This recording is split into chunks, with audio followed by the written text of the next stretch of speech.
नमस्कार दोस्तों, आज हम बात करेंगे नए कृषि कानूनों के बारे में और उन कृषि कानूनों से हमारे किसान भाइयों को क्या परेशानी है, उनको क्या ऐसी बात है जो समझ नहीं आ रही है जिसकी वजह से वो आंदोलन कर रहे हैं। क्या कृषि कानूनों में कोई कमियां हैं या जो सरकार है वो हमारे किसानों को समझाने में विफल रही है। इस समय देश में बहुत ज़्यादा ही भ्रम की स्थिति पैदा हो चुकी है, क्योंकि ना तो हमने कृषि कानूनों को अच्छी तरीके से पढ़ा है और ना ही हमने किसानों की चिंताओं को अच्छी तरीके से समझा है। तो आज हम दोनों के बारे में बात करेंगे और मुझे विश्वास है कि इस वीडियो के ख़त्म होते होते आप सभी के इस स्थिति के बारे में जो भी भ्रम है वो सभी दूर हो जाएंगे। तो आइए वीडियो शुरू करते हैं। पहले हम डिस्कस करेंगे the farmers produce trade and commerce promotion and facilitation act 2020 की। दोस्तों, ये कानून क्यों बनाया गया है? इससे पहले हमारे देश में ऐसा कोई भी कानून नहीं था दोस्तों। इसको बनाने का क्या कारण है दोस्तों? इसकी अगर हम देखें मोटिव को, तो इसमें दिया गया दोस्तों तो कि इसका जो पर्पज़ है बनाने का वो ये है कि जो फार्मर्स का जो प्रोड्यूस है, जो उत्पादन है, उसके ट्रेडिंग को बढ़ावा देने के लिए, उसकी सुविधा को बढ़ाने के लिए, और जिससे कि कंपटीशन की वजह से किसान को अच्छा प्राइस मिले, दूसरा इंटरस्टेट और इंट्रास्टेट ट्रेड को बढ़ावा मिले, और किसान को जो एक मार्केट एरिया होता है उसके बाहर भी बेचने की फ्रीडम मिले, और जो इलेक्ट्रॉनिक ट्रेडिंग है उसको भी बढ़ावा मिले। अगर हम बात करें डेफिनेशंस की, तो कुछ डेफिनेशंस दी गई हैं दोस्तों, जिसमें कि मेन इंपॉर्टेंट जो डेफिनेशन है दोस्तों वो है ट्रेड एरिया। ट्रेड एरिया का मतलब दोस्तों वह जगह जो कि जो गवर्नमेंट की जो मार्केट या मंडियाँ होती हैं उसको छोड़ के, और प्राइवेट मार्केट या मंडियाँ जो हैं उनको छोड़ के जो बाकी की जगह है उसको ट्रेड एरिया कहा गया दोस्तों। इसमें जो सबसे पहले मेन इंपॉर्टेंट जो सेक्शन है दोस्तों वो है सेक्शन 3। ये क्या कहता है दोस्तों? ये फ्रीडम देता है सभी को, फार्मर को भी, ट्रेडर को भी, ट्रेडिंग करने के लिए, अपना जो उत्पादन उसको बेचने के लिए, एक स्टेट से दूसरे स्टेट में आने जाने के लिए फ्रीडम देता है। सेक्शन 4 जो है दोस्तों वो क्या कहता है? ये कहता है दोस्तों कोई भी ट्रेडर इंटरस्टेट या इंट्रास्टेट, यानी कि एक राज्य में या एक से दूसरे राज्य में जो शेड्यूल्ड फार्मर्स प्रोड्यूस है, यानी कि हर एक राज्य में शेड्यूल दिया गया है, कुछ जो उत्पादन है, जो फसलें, उनका शेड्यूल बनाया गया है, उनमें ट्रेडिंग कर सकता है। एक राज्य से दूसरे राज्य में आ जा सकता है, ट्रेडिंग कर सकता है। इसके लिए कंडीशन ही है दोस्तों, ये ट्रेडिंग करने के लिए, कि आपके पास परमानेंट अकाउंट नंबर यानी कि पैन नंबर होना चाहिए, और ऐसे डॉक्यूमेंट्स, सच अदर डॉक्यूमेंट्स जिनको कि सेंट्रल गवर्नमेंट नोटिफाई करती है। तो दोस्तों हमें यहाँ यह समझना जरूरी है कि केवल पैन नंबर ही नहीं बल्कि कुछ और डॉक्यूमेंट्स भी हो सकते हैं जिनको कि सेंट्रल गवर्नमेंट अगर मैंडेटरी करती है, तो वो डॉक्यूमेंट्स भी आपके पास होने चाहिए। दूसरा दोस्तों इसमें दिया गया दोस्तों कि अगर सेंट्रल गवर्नमेंट चाहे इन पब्लिक इंटरेस्ट, तो सेंट्रल गवर्नमेंट जो है एक सिस्टम बना सकती है जिसमें कि जो ट्रेडर है उसको रजिस्ट्रेशन करवाना होगा। तीसरा दोस्तों इसमें कहा गया है कि जो ट्रेडर है वो फार्मर को सेम डे उसकी पेमेंट कर देगा, जो भी वह फसल खरीदेगा उसको सेम डे उसी दिन पेमेंट करनी होगी, और with in the maximum 3 working days, या ज़्यादा से ज़्यादा 3 वर्किंग डेज में वो उसकी पेमेंट कर देगा, और उसको एक रसीद देगा जिसमें कि लिखा होगा कि पेमेंट, ड्यू पेमेंट जो है वो इतनी है। इसके बाद जो इम्पोर्टेंट सेक्शन है दोस्तों वो सेक्शन 6 है, कि ट्रेड एरिया में, ट्रेड एरिया कौन सा दोस्तों? जिसमें कि मंडियों के बाहर का जो एरिया है, उसमें अगर कोई ट्रेडर है, कोई फसल को खरीदता है तो उसको मार्केट फीस पे करने की ज़रूरत नहीं है। दूसरा दोस्तों इसमें इम्पोर्टेंट जो है वो है डिस्प्यूट रेजोल्यूशन के रिगार्डिंग, कि अगर कोई डिस्प्यूट हो जाता है किसान के और ट्रेडर के बीच में तो उसको कैसे रिजोल्व किया जाएगा। तो इसमें सेक्शन 8 कहता है दोस्तों कि in case there is dispute between farmer and trader, तो जो म्यूचुअल कंसेंट से कंसिलिएशन नहीं होता है तो जो एसडीएम है वो एक बोर्ड बनाएगा और उस बोर्ड के पास, कंसिलिएशन बोर्ड के पास पार्टी को भेजेगा और उनको सेटलमेंट करवाएगा। तो सेक्शन 8(2) में दिया गया दोस्तों, ये बोर्ड के बारे में दिया गया दोस्तों कि जो बोर्ड होगा उसमें कैसे बनाया जाएगा, जिसमें कि एक चेयरपर्सन होगा और 2 या 2 से ज़्यादा मेंबर होंगे दोस्तों, यानी कम से कम 3 आदमियों का बोर्ड होगा जो कि समझौता करवाएगा। चेयरमैन जो होगा वो एसडीएम के सुपरविजन में काम करने वाला सर्विंग एम्प्लॉय होगा, और जो 2 या 2 से अधिक जो मेंबर होंगे वो पार्टी द्वारा रिकमेंडेड होंगे।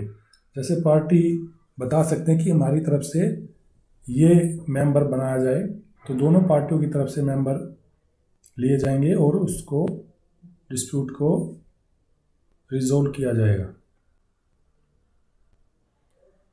और इसमें जो सब सेक्शन 4 है दोस्तों सेक्शन 8 का, इसमें कहा गया कि दोस्तों अगर कोई डिस्प्यूट का सेटलमेंट होता है तो उसको लिखा जाएगा और पार्टियों के साइन किए जाएंगे और वो दोनों पार्टियों पर बाइंडिंग होगा।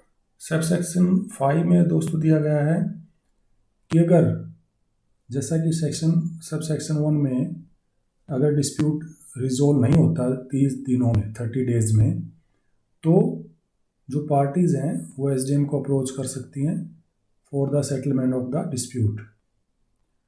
उसके बाद जो एसडीएम है वो दोनों पार्टीज़ का सुनने के बाद ऑर्डर पास करता है दोस्तों और डिस्प्यूट को डिसाइड करेगा विद इन 30 डेज। इसके बाद अगर कोई पार्टी एग्रीव्ड है एसडीएम के ऑर्डर से तो वो अपील भी फाइल कर सकती है कलेक्टर या एडिशनल कलेक्टर के पास विद इन 30 डेज, 30 दिनों में वो अपील कर सकते हैं, जो कि अपील का डिस्पोजल जो है वो नेक्स्ट 30 डेज में डिसाइड करना होगा। अब इसमें इम्पोर्टेंट सब सेक्शन ये है दोस्तों 9 कि जो ऑर्डर पास किया जाएगा एसडीएम या एडीसी या डीसी द्वारा, तो वह एक सिविल कोर्ट की डिक्री के इक्विवेलेंट होगा। जैसे कि एक सिविल कोर्ट की डिक्री होती है उसी के बराबर होगा और इन्फोर्सेबल होगा, और अगर कोई अमाउंट की रिकवरी करनी होगी तो उसी तरह की जाएगी जैसे कि एक डिक्री में किया जाता है। इसके बाद जो इम्पोर्टेंट सेक्शन है दोस्तों वो है सेक्शन 11। इसमें दिया गया दोस्तों कि जो कोई भी जो प्रोविज़न दिया गया सेक्शन 4 में उसकी वायलेशन करता है तो 25,000 से लेके 5 लाख रुपए तक का जुर्माना उस पर लगाया जा सकता है। और इसके बाद जो मेन इम्पोर्टेंट सेक्शन है दोस्तों वो है सेक्शन 15, जिसमें कि bar of jurisdiction of civil code दिया गया दोस्तों। तो इसमें सिविल कोड को बार किया गया दोस्तों सेक्शन 15 में। अब हम दोस्तों बात करते हैं the farmers empowerment and protection agreement on price assurance and farm services act 2020 की। इस एक्ट को बनाने का क्या मोटिव था गवर्नमेंट का दोस्तों, इसमें दिया गया है कि कॉन्ट्रैक्ट फार्मिंग में किसानों के हितों को प्रोटेक्ट करने के लिए और किसानों को मजबूत करने के लिए इस एक्ट में प्रावधान दिए गए हैं। जो भी किसान कॉन्ट्रैक्ट फार्मिंग करना चाहता है तो उसको इसमें दिए गए प्रोविज़न को फॉलो करना पड़ेगा। तो इसमें कॉन्ट्रैक्ट फार्मिंग के रिगार्डिंग कंडीशंस दी गई हैं दोस्तों, और इसमें सबसे जो महत्वपूर्ण जो डेफिनेशन है वो है दोस्तों फोर्स मैजेure। ये क्या होता है दोस्तों, इसका अर्थ है दोस्तों कि ऐसी घटना जो कि आपके हाथ में नहीं, आपके कंट्रोल में नहीं है, जैसे कि बाढ़, सूखा ख़राब मौसम, अर्थक्वेक, एपिडेमिक वगैरह, जैसे कि अभी दोस्तों ये कोविड-19 की वजह से, और ऐसे ही कोई ऐसी बीमारी आ जाती है दोस्तों जो कि एक किसान के हाथ में नहीं है, तो उस कंडीशन में एग्रीमेंट को लागू करने के लिए कोई भी फोर्स नहीं कर सकता।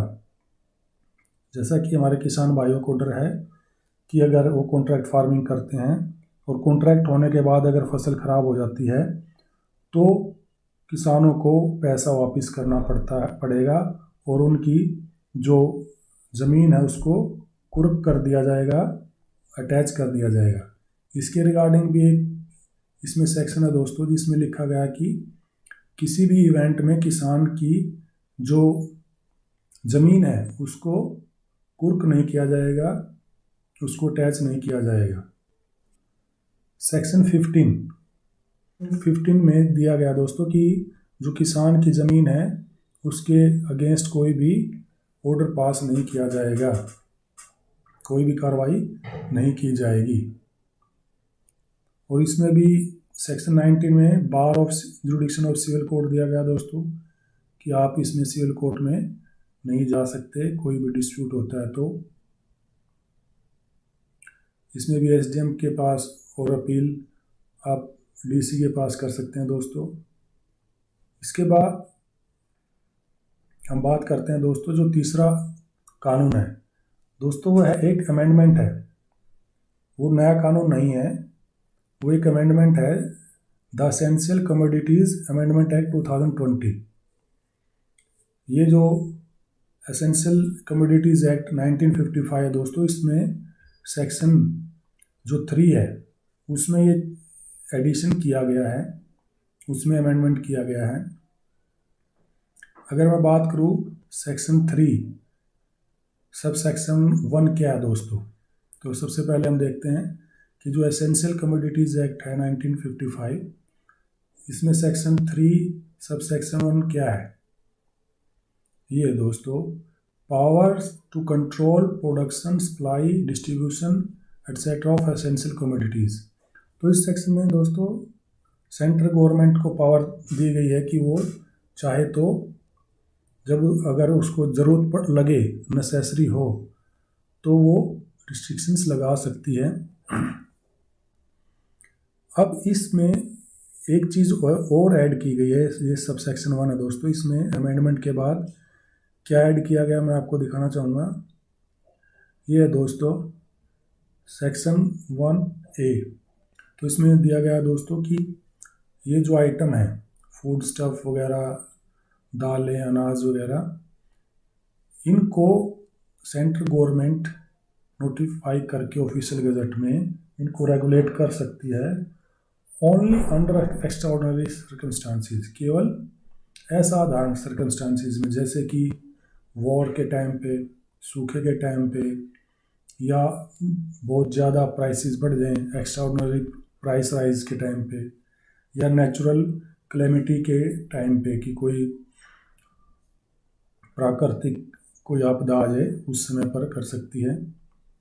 और इसमें आगे दिया गया दोस्तों कि जो स्टॉक लिमिट है उसको लिमिट करने का जो एक्शन है वो तभी लिया जाएगा अगर प्राइस राइज होता है, अगर कीमतें बढ़ती हैं। दोस्तों अब हम बात करेंगे कि हमारे किसान भाइयों की क्या चिंताएं हैं, उनकी क्या मांगे हैं और सरकार का उनके बारे में क्या कहना है।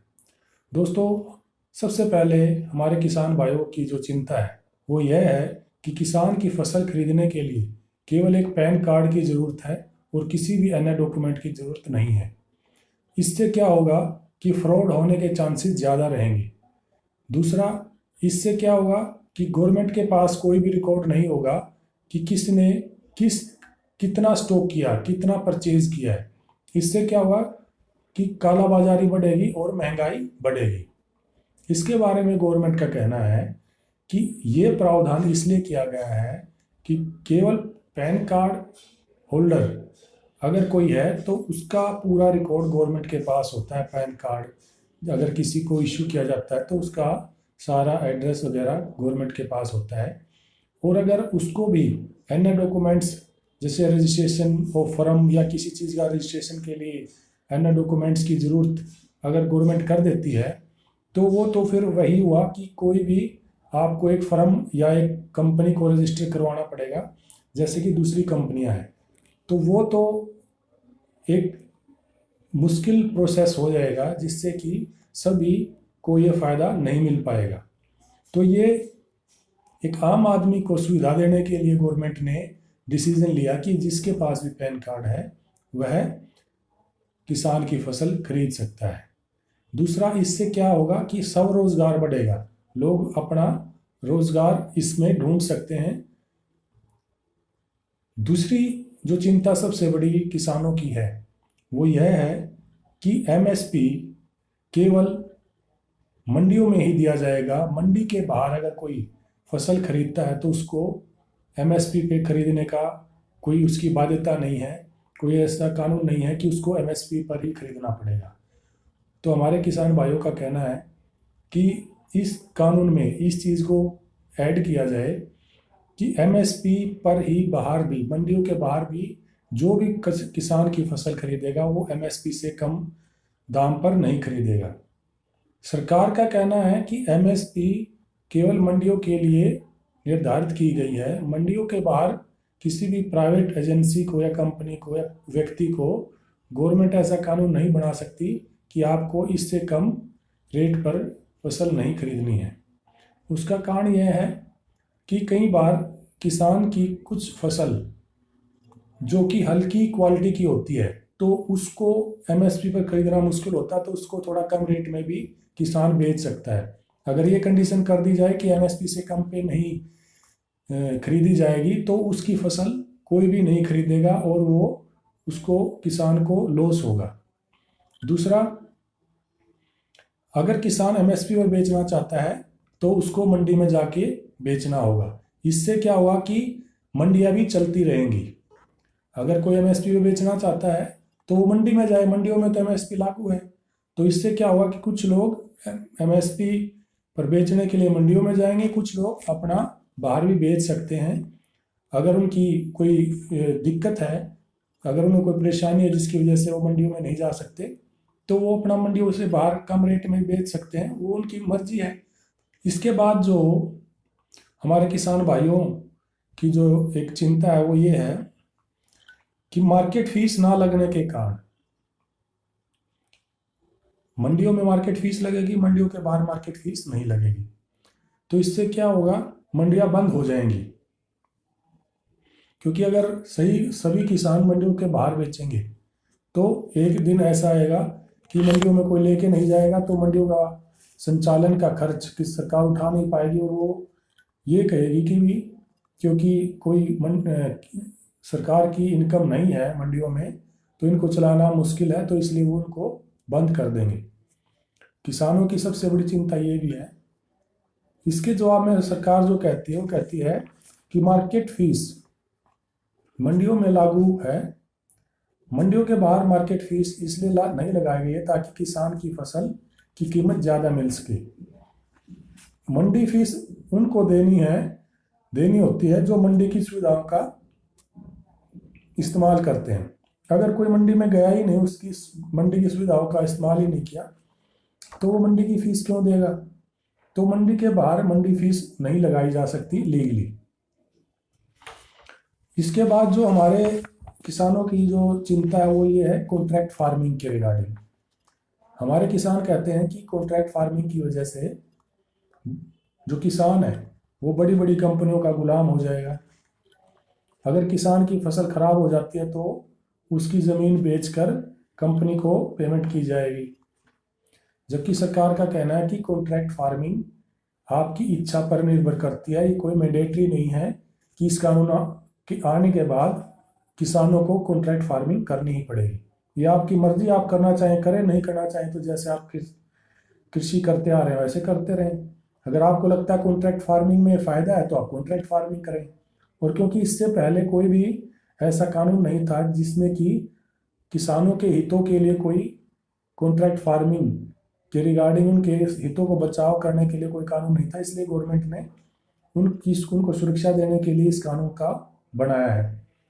गवर्नमेंट कहती है कि किसान को अगर फसल खराब हो जाती है ऐसे कारणों से जो कि किसान के हाथ में नहीं है, जैसे बाढ़ आ जाए, सूखा हो जाए, आग लग जाए, ऐसी स्थिति जो कि किसान के हाथ में नहीं है, अगर उसकी वजह से फसल खराब होती है तो किसान को कंपनी को कोई भी पेमेंट करने की ज़रूरत नहीं है, कानून में लिखा गया है। दूसरा कि किसान की ज़मीन को किसी भी हालत में कुर्क या अटैच नहीं किया जाएगा, उसको अटैच करके सेल नहीं किया जाएगा, ये भी कानून में लिखा हुआ है।